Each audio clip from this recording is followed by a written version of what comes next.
So, welcome back, and I find myself once again in the beautiful New Forest near Burley. Those of you who have seen my little mini series that I did on Comet Neowise may recognise that name, Burley. And I'm very nearby to where I did my final Comet Neowise shoot. And I've come out really quite early, and I wasn't intending to shoot a sunset, but this has promise. There's a little bit of cloud in the sky, a little bit of high cloud. There's not much on the horizon, and so I have stopped somewhere near to Whitton Pond in the hope that the sun might actually set somewhere between these trees, and that I might be able to make a little of this rather nice foreground here. We've got these lovely pinks starting to come out in the heather, pinks and purples, and so I'm just going to see what I can make of that, because I really don't want to waste a good sunset. And then looking around the other way, well, I found this place because I was on my way up there. I wanted to get a vantage point, gain a vantage point, see what was up the top of this hill, and whether or not it was worth going up there rather than Whitton Pond to shoot the main subject of my being here tonight. And that's probably a good segue into what that is. So, why am I here? Well, today is the 11th of August, and we're very near to prime Perseid Meteor Shower season. Ideally, I would do this tomorrow, and unfortunately, though, we are forecast overcast skies and potentially heavy rain and thunderstorms tomorrow night, and that's not really going to be a lot of good. That's really not going to be a lot of good in terms of shooting meteors, I'm afraid. The other reason that I'm here tonight is in fact because a special package arrived in the post today, a couple of weeks earlier than I was expecting it. And it means that tonight's shoot of these meteors could actually be completely chaotic, because what arrived, I'm quite excited about this really, what arrived is my Move, Shoot, Move Star Tracker gear. So I ordered their complete kit, and I've no idea what I'm doing with it, really.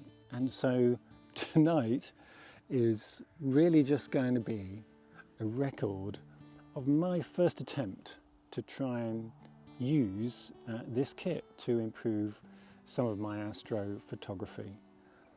I don't want to make myself out to be some kind of great astro photography expert. I have done a bit of night shooting. I've done my Comet Neowise stuff, I've done some Milky Way shots, I've done some nice time-lapse down at Durdle Door a little while back, but it's not my bread and butter landscape stuff. So tonight is, to say the least, going to be a bit of an experiment, and I could come away with nothing, and other than learning how not to use this gear. But I hope, I live in hope, that I will come away with some decent shots and some improvements on some of the night photography that I have been doing.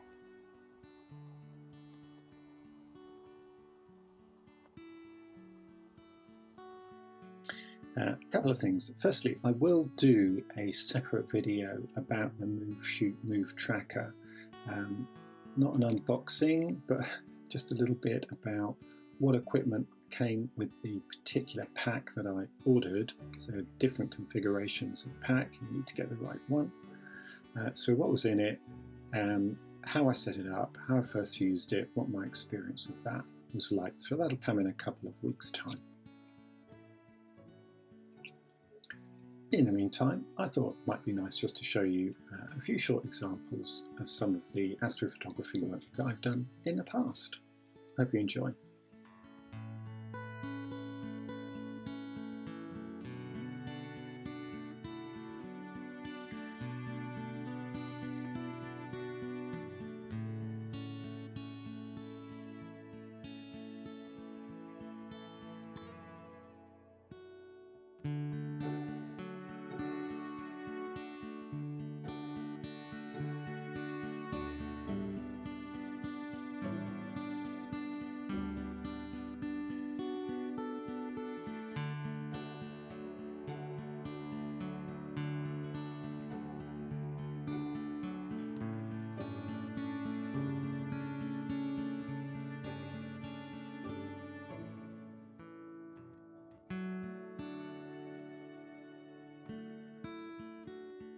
Sadly, it seems that I'm in the wrong place. I have decided that I really need to be in a slightly different location, and because all the action is happening below the tree line, and so I'm going to need to go and find an alternative position from where I've been set up. That's looking quite special actually. Let's have a look there. But it's a very different composition.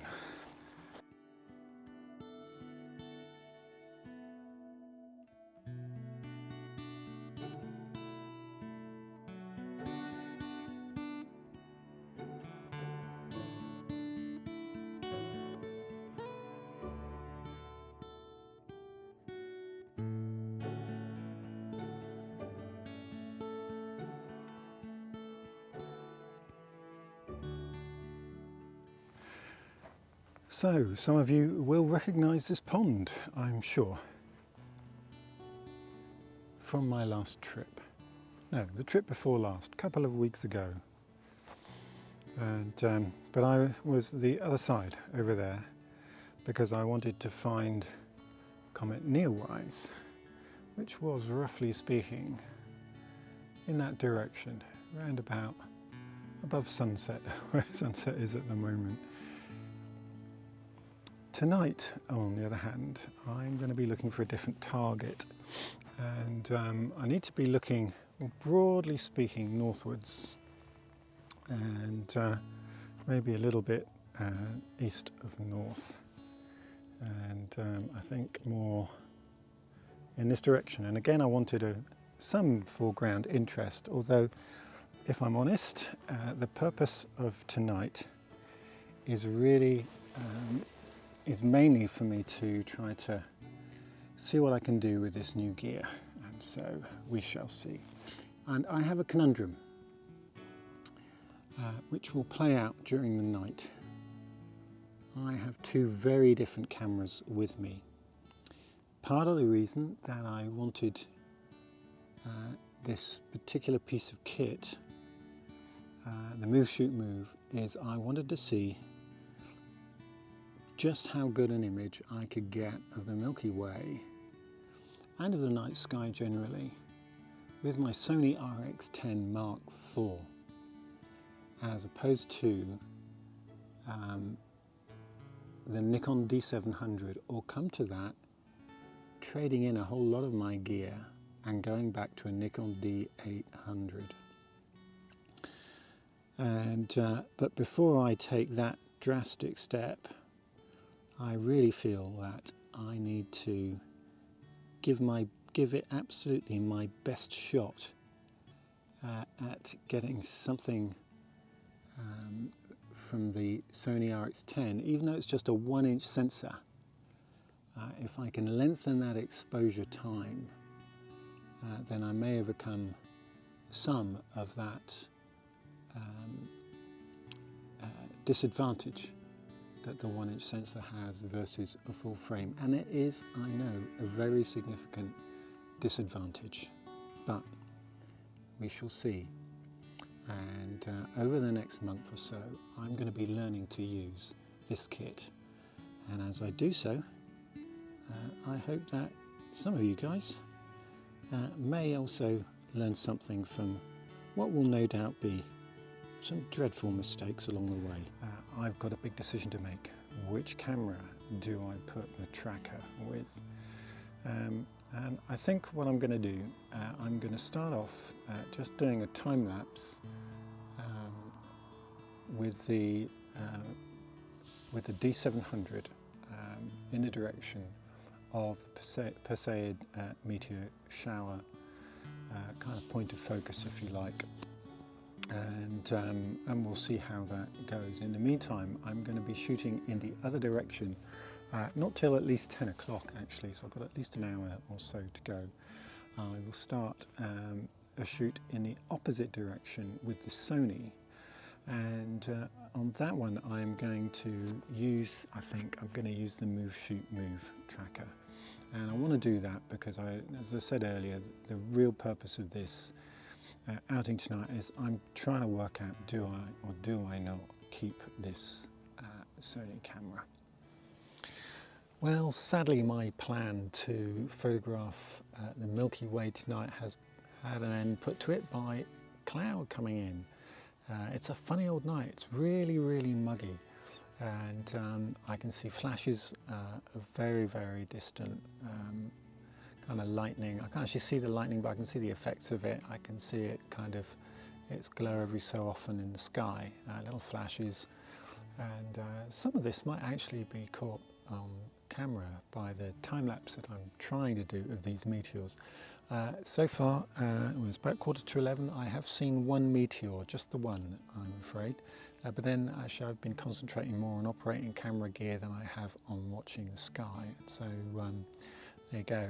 So what I've done, I've taken a foreground shot of the direction I'm using the D700 to do my time-lapse in. I've done a nice foreground shot of that, I believe.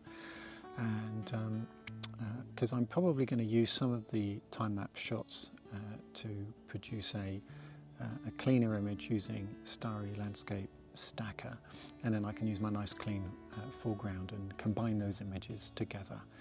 So that'll all be with the D700. I'm trying all sorts of stuff with the Sony.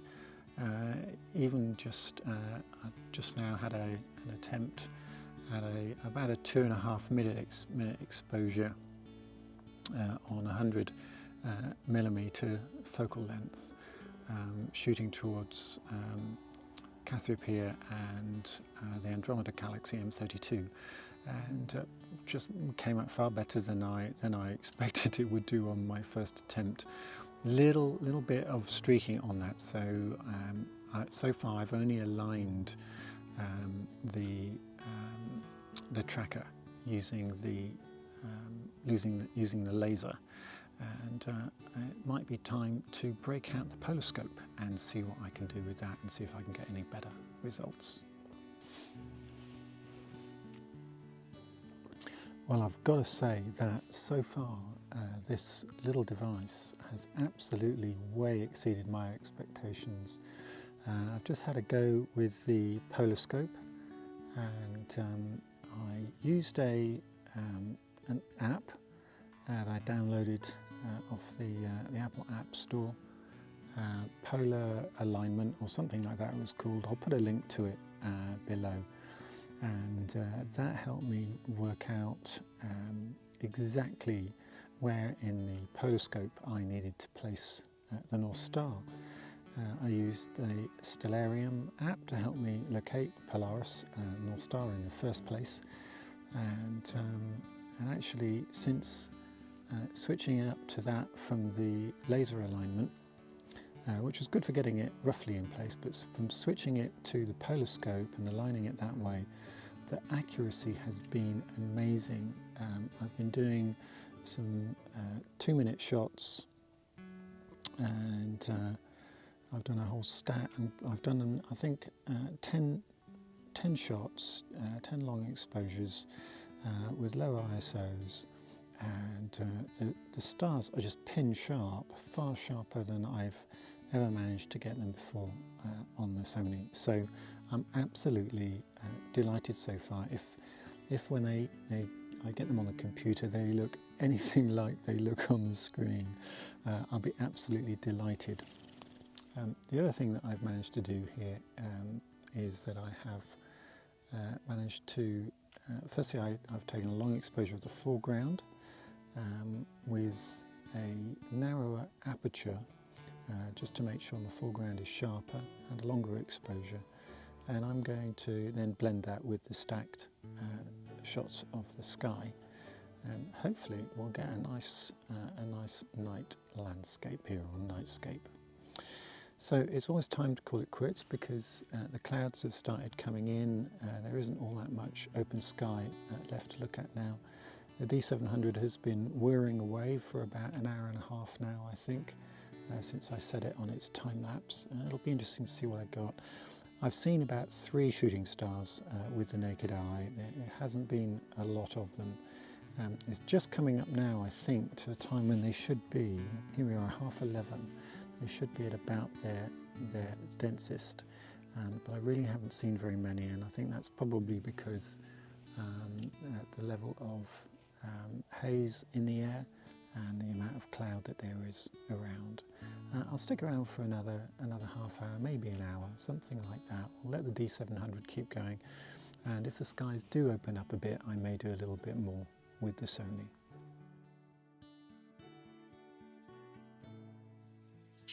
It's just worth mentioning at this point that astrophotography work can be really frustrating. It's one of those things where you not only need to have the right equipment, you need to have the right conditions, and particularly if you want to shoot the Milky Way, it's pretty faint, and that means that anything that interferes with the level of natural light is going to mess up your photographs big time.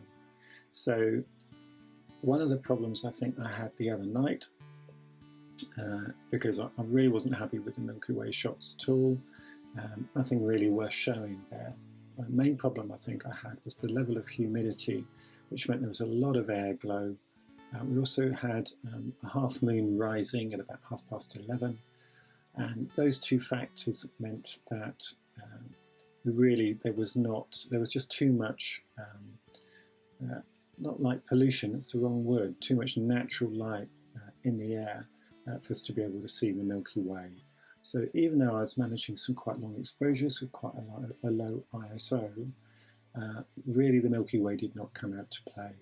And so in order to photograph that successfully here and any other part of the world, you not only need dark skies, you also need the right air conditions. And we just didn't have that the other night. The other major problem that I had, which has affected my comparison of the Sony versus Nikon cameras, and particularly its use with the Move Shoot Move, is that just before I started my night shots, I switched stupidly to JPEG mode on the Sony. I shan't bother to explain why, but I switched to JPEG and then I forgot to switch back to RAW mode.